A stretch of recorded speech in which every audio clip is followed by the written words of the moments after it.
আসসালামু আলাইকুম সুপ্রিয় দর্শক, আপনাদের ভালোবাসায় আসলাম আবারও সেই মেয়ের কাছে।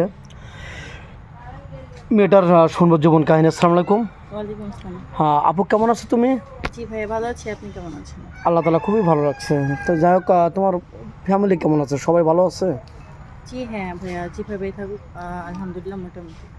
তো যাই হোক, আমাদের ক্যামেরার সামনে তুমি আগেও আসছিলা, এ পর্যন্ত কোনো সাড়া পেয়েছো কি? জি না ভাইয়া। আচ্ছা, তুমি ম্যানটা কীরকম চেয়েছো যে এখনও তুমি সাড়া পাচ্ছ না যে? কীরকম, আমার তো চাওয়া পাওয়া খুব বেশি না, খুব সীমিত। সেক্ষেত্রে এখন যদি কেউ আমাকে অ্যাকসেপ্ট না করে তাহলে তো আমার কিছু করার নেই। ও আচ্ছা, যাই হোক,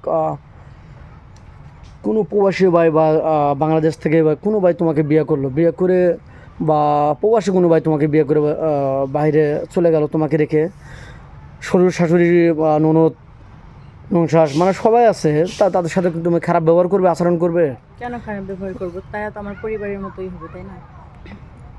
না, অনেকে বলে যে না আমি খারাপ আচরণ করবো না, কিন্তু ওটা বাজে রিয়েক্ট করে, হয়তো 1 বছর পার হলেই সে তার না রূপটা ভাই, অন্যরকম। এরকম কিছু হবে না। কারণ হচ্ছে আমি আমার ফ্যামিলিকে খুব ভালোবাসি, আর আমার খুব দরিদ্র একটা ফ্যামিলি। সেক্ষেত্রে যখন আমি কাউকে বিয়ে করব, তার ফ্যামিলি মানে আমার ফ্যামিলি।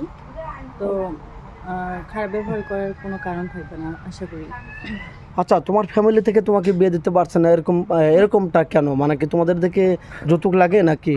জি হ্যাঁ, আমাদের এলাকায় যৌতুকের চাহিদা বেশি। যৌতুকের জন্য অনেক দরিদ্র মেয়ের বিয়ে হয় না। আর তাছাড়া হচ্ছে আমার বাবা নেই। সেজন্য বাবা হয়তো থাকলে যে কোনো 10টা একপট করতেন জি, যে? জি, এভাবে আর রাখতো না। না। তো সেক্ষেত্রে আপনাদের ক্যামেরার সামনে আসে। আচ্ছা, যাক, যৌতুকের হার আপনার তোমাদের দেশে কীরকম? তাও তো হচ্ছে লাখের উপরে, 2 লাখ, অর্থাৎ তো এত 2.5 লাখ। অ্যাপালিটি তো তোমাদের নেই। জি হ্যাঁ। দিন আনে দিন খাওয়াই খুবই দুষ্কর, মানে খুব কষ্টকর। জি হ্যাঁ। তো যাই হোক, তোমার বয়স বলছিলে কত যেন? 21 বছর চলে। 21 বছর। তুমি মনে করো কত বছর হলে তোমার সাথে মেচুড হবে? বয়সটা ফ্যাক্টর না ভাইয়া, হচ্ছে আসলে ভালো মনের মানুষটাই যে আমাকে বুঝবে, আমার কষ্টগুলো তার কষ্ট মনে করে নিবে, এভাবেই আর কি। যে তুমি চাচ্ছ যে সে আমার মনের ভাষা বুঝবে, আমি তার মনের ভাষা জি, বুঝবো, ভালো রাখবে। দুজন দুজনকে ভালোবাসবো। দুজনের ভিতরে একটু অভিমান থাকলে ভালোবাসাটা বেশি থাকবে। আমাকে সে খুশি রাখবে, আমি তাকে খুশি রাখবো, তার ফ্যামিলিটাকে। এই তো। দেখো, তোমাকে কোনো ভাই বিয়ে করে তোমাকে যদি বলে পর্দা করে চলতে হবে, বোরকা পরে চলতে হবে, 5 ওয়াক্ত নামাজ পড়তে হবে, তোমার কোনো কাজ নেই, তুমি কি আর কি বোরিং ফিল করবে নাকি এটা ভালো মনে করবে? এটা তো খুব ভালো কথা যে এভাবে রাখবে। এটা আমরা মুসলিম, আমি মুসলিম।